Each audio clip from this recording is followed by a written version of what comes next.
Être un. Oui, mais lequel?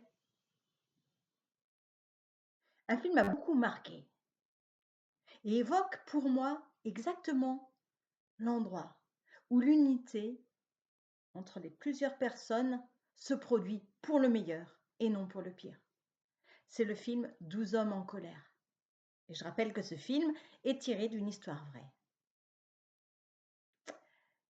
Ce film, c'est 12 jurés, comme les 12 disciples, qui se retrouvent dans un huis clos, de façon à délibérer sur la culpabilité ou la non-culpabilité d'un jeune homme accusé d'avoir tué son père.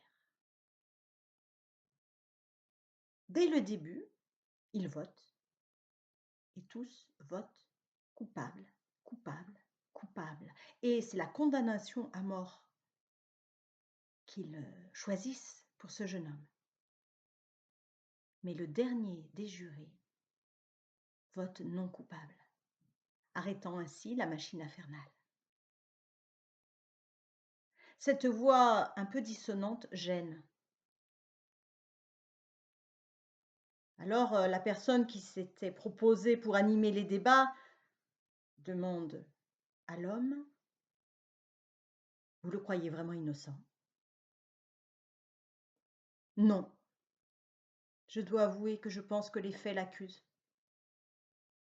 Mais je pense aussi que sa vie est en jeu et que c'est la moindre des choses que, une fois dans son existence, quelqu'un lui accorde la considération et le temps nécessaire pour se pencher vraiment, vraiment sur son cas. Et les débats reprennent donc. Il est intéressant de noter qu'à partir de ce moment-là, alors qu'ils essayent de cerner le jeune homme dont il est question et les circonstances du crime, c'est finalement eux-mêmes qui se dévoilent et se singularisent petit à petit. Et voilà ce vieil homme qui redoute la faiblesse de l'âge, et le portoricain qui a dû naviguer toute sa vie entre tous les écueils des préjugés. Il y a un homme débonnaire qui veut juste partager ses bonbons, il y a un homme tellement pragmatique, etc., etc., et puis surtout un homme aveuglé par une profonde souffrance. À la fin, dans une belle unanimité, dans une unanimité convaincue, ils votent tous pour la grâce du jeune homme. Mais pour arriver à cela, il a fallu d'abord exprimer leur dissemblance, leur singularité, se confronter les uns aux autres et s'entraider pour parcourir vraiment un sacré chemin.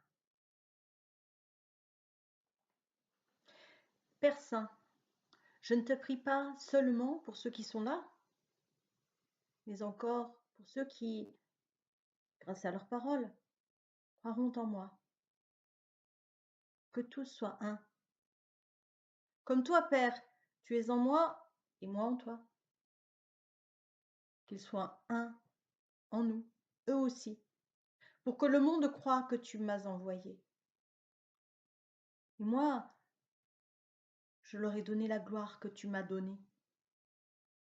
Qu'ils soient un, comme nous sommes un, moi en eux, toi en moi, qu'ils deviennent ainsi parfaitement un, afin que le monde sache que tu m'as envoyé et que tu les as aimés comme tu m'as aimé.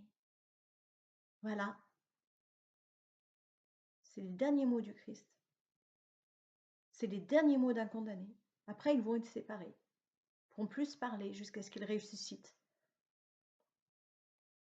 Dernier mot. Un appel à l'unité.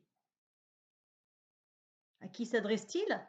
Premièrement, aux 12 apôtres, dépositaires de son message, de salut pour tous les hommes. Mais dans un second temps, dans un espèce de jeu de relais, eh bien c'est à nous. Et qu'est-ce qu'il dit à tous ces témoins passés et les témoins d'aujourd'hui? Il dit: soyez un. Je ne te prie pas seulement pour ceux qui sont là, mais encore pour ceux qui, grâce à leurs paroles, croiront en moi. Que tout soit un. Ah, tout un programme. Mais en fait, ça veut dire quoi? Être un.